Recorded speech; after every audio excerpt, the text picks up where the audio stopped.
ಇನ್ನು ನಮ್ಮ ಮೆಟ್ರೋಗೆ ಧ್ವನಿ ನೀವು ಏನು ಕೇಳಿದ್ದೀರಾ ಅದು ಅಪರ್ಣ ಅವರದೇ. ನಮ್ಮ ಮೆಟ್ರೋದಲ್ಲಿ ವಾಯ್ಸ್ ಅನೌನ್ಸ್ ಮೂಲಕ ಸಂತಾಪ ಸೂಚಿಸಿದ ಬೆಳಗ್ಗೆ 10 ಗಂಟೆಗೆ ಸಭೆ ನಂತರ ಮೆಟ್ರೋ ಅಧಿಕಾರಿಗಳು ಘೋಷಣೆ ಮಾಡ್ತಕ್ಕಂಥ ಸಾಧ್ಯತೆ ಇದೆ.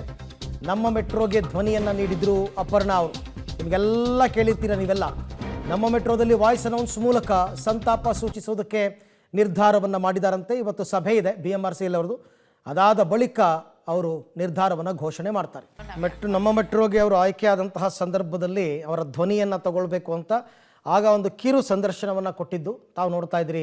ಅಪರ್ಣ ಅವರು ಯಾವ ರೀತಿ ಅವ್ರಿಗೆ ಕಾಲ್ ಬಂತು, ಯಾವ ರೀತಿ ಅಪ್ರೋಚ್ ಮಾಡಿದ್ರು ಎಲ್ಲವನ್ನು ಕೂಡ ಅವರು ಆ ಸಂದರ್ಶನದಲ್ಲಿ ಮಾತನಾಡಿದ್ದಾರೆ. ಸೊ ಒಟ್ಟಾರೆ ಬಹುಮುಖ ಪ್ರತಿಭೆ, ನಾ ಹೇಳ್ತಾ ಇದ್ದ ಹಾಗೆಯೇ ಬಹುಮುಖ ಪ್ರತಿಭೆ, ರಂಗಾಯಣದಿಂದ ಬಂದಂಥವ್ರು.